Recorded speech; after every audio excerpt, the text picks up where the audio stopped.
इस वक्त हम गाज़ियाबाद के कलेक्ट्रेट परिसर में मौजूद हैं। आप ठीक मेरे पीछे देख सकते हैं किस तरह से जो पूर्ण सैनिक है वो यहाँ पर विरोध प्रदर्शन यहाँ पर कर रहे हैं। कलेक्ट्रेट परिसर के अंदर विरोध प्रदर्शन कर रहे हैं। ये वो लोग हैं जो देश की पूरी जवानी देश की सेवा करते हैं, लेकिन अब इनको भी सड़कों पर आना पड़ रहा है और विरोध प्रदर्शन करना पड़ा है। बातचीत करेंगे और जानेंगे। ये बताइए, कलेक्ट्रेट आज आप पहुँचे हैं, हाँ जी, क्या सर क्या था, एक हमारी मांग थी रैंक 1 पेंशन की।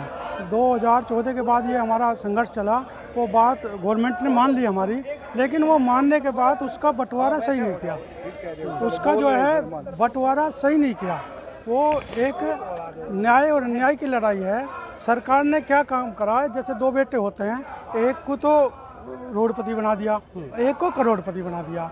और हमारे जैसे कोई जवान मर गया उसको तो 500 रुपये मिलेंगे। यदि कोई अधिकारी उसी जगह पर मरता है तो उसको 1 लाख मिलेंगे।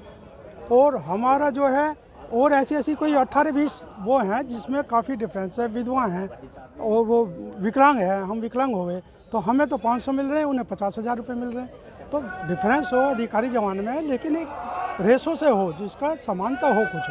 तो इस बात की हमारी लड़ाई है। कम से कम 18-20 हमारी ऐसी मांग है जिसमें आप देखेंगे तो अंतर वो भी हर आदमी कहेगा कि ये वास्तव में अन्याय है एक सिपाही के साथ में। जो लोग यहाँ पर आज आए हैं कौन से किस में रहे? ये सर सब आर्मी, एयरफोर्स, नेवी के रिटायर्ड आदमी हैं। सूबेदार, नायब सूबेदार, सिपाही, लैंस नायक, हवलदार, तो सब ये वो यही सब पीड़ित हैं। अब कैंटीन है, कैंटीन में हम भी अपना पैसा देते हैं, सभी पैसा देते हैं। एक जवान रिटायर होकर आता है तो उसे पूरी लाइफ में एक छोटी कार लेने का अधिकार है। और जब अधिकारी रिटायर वो हर 8 साल में एक लग्जरी कार लेता है जी अपनी।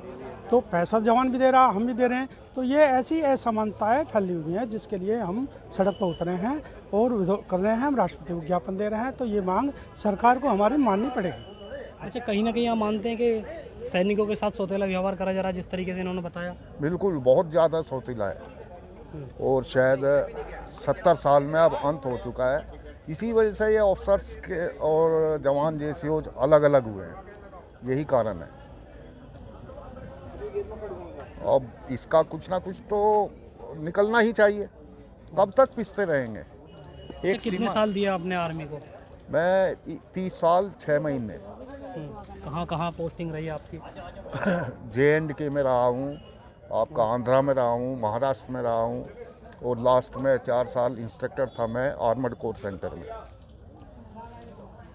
और उसके बाद भी क्योंकि थोड़ी सर्विस में रिटायर्ड हो जाते हैं, आगे उनका इतना कोई फ्यूचर है नहीं, क्या करेंगे। आपने सोचा था कि इतने साल देश को देने के बाद भी आपको अपनी बात मनवाने के लिए विरोध प्रदर्शन करना पड़ेगा? ये तो कभी नहीं सोचा था। आंखें ही अभी खुलनी शुरू हुई हैं। पहले तो हम लोग तो अनुशासन प्रिय लोग हैं, जैसे ठीक है सीनियर ने बोल दिया उसी तरह से ठीक है।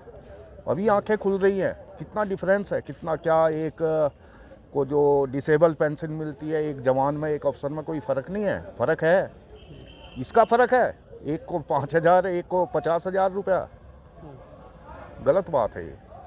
उन किस जंग में आपने हिस्सा लिया था जो आप? मैं एक्स सार्जेंट एयरफोर्स से हूँ। एक्स सार्जेंट धीरेन्द्र सिंह मेरा नाम है और मैंने 15 साल नौकरी की थी। तो अभी जो हम लोग फेस कर रहे हैं वो मतलब अंग्रेज़ों के बनाए हुए जो अधिकारी और ORS में जो अंतर है वो बहुत ज़्यादा है। और वही नियम है। अब जो है अफसरों ने अपना जो है खूब ले लिया। गवर्नमेंट का देखिए, उन्होंने तो एक शेयर दे दिया हमको, लेकिन उन्होंने क्या किया, ज़्यादा से ज़्यादा बंदर बांट में अपने को ले लिया। क्योंकि हमारा उसमें ORS का, JCOs का कोई भी रिप्रेजेंटेटिव नहीं होता है। गवर्नमेंट ने शेयर दिया, इतना बांट लो, लेकिन अधिकारियों ने क्या किया, अपने को खूब ले लिया और हमको जो है बिल्कुल ना के बराबर दिया है। हम लोग इसीलिए रोड पे उतरे हुए हैं और हम अपना हक लेके रहेंगे। क्या लगता है अगर मांगे नहीं मानी जाएंगी तो फिर क्या करा जाएगा? सर ऐसा है, हमारे जो है वीर बहादुर सिपाही जंतर मंतर पर करीब 45 दिन से डटे हुए हैं और वो वहाँ डटे रहेंगे जब तक मांग नहीं मानी जाएगी। वहाँ से जैसे ही आदेश हमारे लिए आएगा, अगला कदम हम उसी तरह से उठा कर सरकार के खिलाफ लड़ाई लड़ी जाएगी। काफ़ी तादाद में आप कलेक्ट्रेट पहुँचे हैं, अधिकारी से बात हुई, आपको क्या आश्वासन दिया गया? आश्वासन दिया है, लेकिन अगर हमारे साथ न्याय, पहली बात तो न्याय हमें मिलेगा, उम्मीद है पूरी। और जैसा कि अभी हमारे साथी ने बताया, अगर न्याय नहीं मिलता है हमें मजबूर होकर हमें सड़कों पर उतरना पड़ेगा। सबसे बड़ी विसंगति गवर्नमेंट ने अभी OROP-2 के लिए 2800 करोड़ रुपए रिलीज किया है। उसमें से OR और JCO है 97%, 3% है सिर्फ ऑफिसर्स।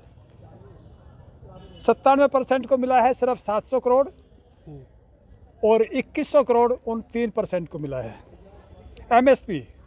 MSP उसके लिए है जो खतरों से खेलता है, जो खतरों से वहाँ खेल रहा है, उसमें जवान के अंदर भी वही खून है, ऑफिसर के अंदर भी वही खून है। जवान को 7200 रुपये दे रहे हैं, ऑफिसर्स को 15,000 रुपये दे रहे हैं। जो एक नर्स हॉस्पिटल में बैठी काम कर रहे हैं उसको 10,500 रुपये दे रहे हैं। इसका मतलब उस नर्स से भी गए गुजरे ORs और JCO हैं।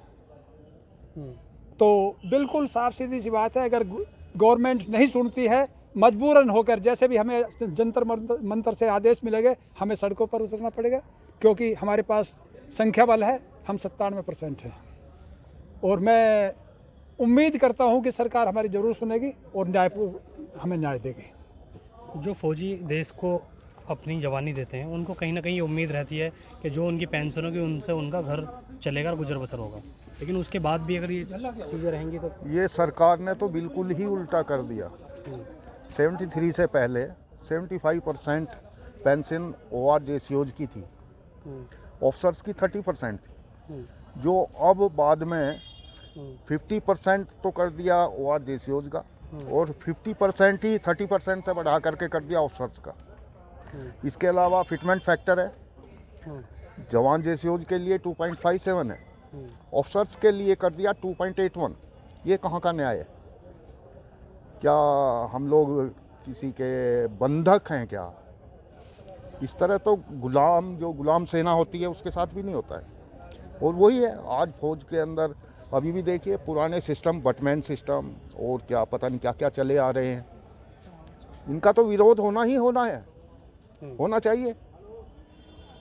जबकि शुरू में तो यही कहा जाता है भाई फौजी किसी का नौकर नहीं है, देश का नौकर है, देश के लिए ही भर्ती होता है, और उसकी ये हालत है। अभी जो साहब ने बताया है ये सच्चाई है।